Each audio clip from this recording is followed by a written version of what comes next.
Travel news. Passengers sue Alaska Airlines for $1 billion after unused exit door blew off at 16,000 feet.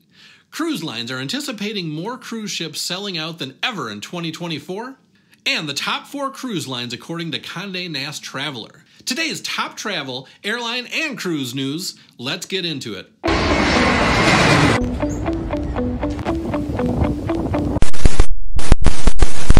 This is your source for travel news from around the world. My name is Joe, and I will be your host. Our first story comes from the airline industry. Can you believe how terrifying it would be to be on an airplane flight and have the exit door blow off in mid-flight? I can't blame Portland couple Amanda Strickland and Kyle Rinker, along with passenger Kevin Kwok, for suing Boeing. They were seated right behind the exit door as it blew off at 16,000 feet. The lawsuit states, as a direct result of the frightful death-threatening failure of Boeing aircraft, Ms. Kwok, Ms. Rinker, and Ms. Strickland suffered severe mental, emotional, psychological injuries, including post-traumatic stress and physical injuries. What could have caused this? It is speculated that some of the problems leading to this disaster is that recently Boeing started outsourcing some of the manufacturing of parts, and that third-party contractors aren't necessarily making sure that manufacturers are following the Boeing-approved safety protocols. Several other passengers sued Boeing in January for the same emergency. They alleged that those on board suffered from bleeding ears, bruises, and headaches. It is reported that 7 of the plaintiffs were previously offered $1,500 in compensation. To me, that doesn't sound like enough. This is really wild. Do you think Boeing should pay $1 billion to these folks? Would you ever get back on an airplane if you survived an incident like this? Let me know in the comments.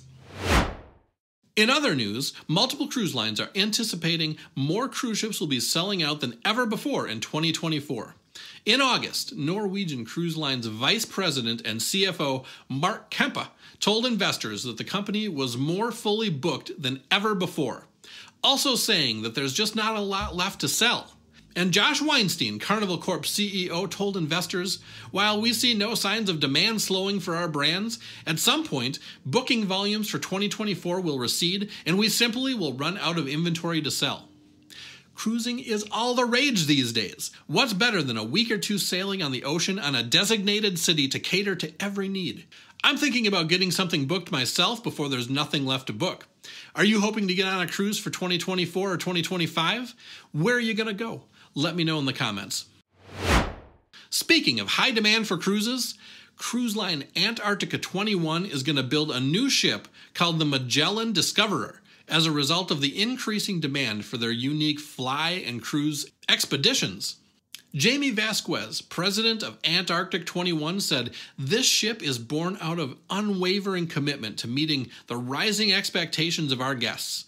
Equipped with the latest technology, Magellan Discoverer supports our dedication to sustainability while offering seamless comfort for our travelers. With its modern elegance and advanced technological features, it provides an unparalleled travel experience in the spectacular Antarctic region." Now that sounds like an interesting cruise. Antarctica is a place of epic mystery. Visiting the most untouched place in the world sounds really appealing to me. My wife and I have a goal to set foot on all 7 continents, so somehow I'm going to have to make my way there. Maybe it's going to be aboard the Magellan Discoverer. On to our last story. What are the top 4 cruise lines operating today? According to Condé Nast Traveler, who released its top cruise line rankings based on a 2-month-long survey where readers voted on their favorite cruises by weighing them in several categories, including service, food, accommodations, and sustainability, the cruises were scored on a 100-point scale.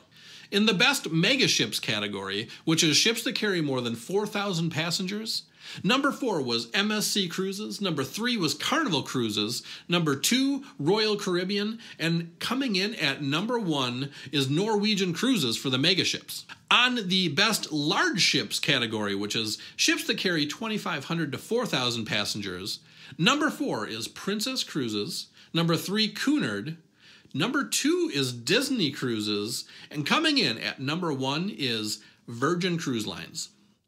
I have to say this list surprised me. I didn't expect to see Disney coming in second in the large ships list. I would have expected it to rank much lower. And in the megaship category, I'm surprised that Norwegian beat out Royal Caribbean. Is this how you would have ranked the cruise lines? Let me know in the comments. That is it for today's travel news. Always remember, no matter where your next trip is, adventure awaits.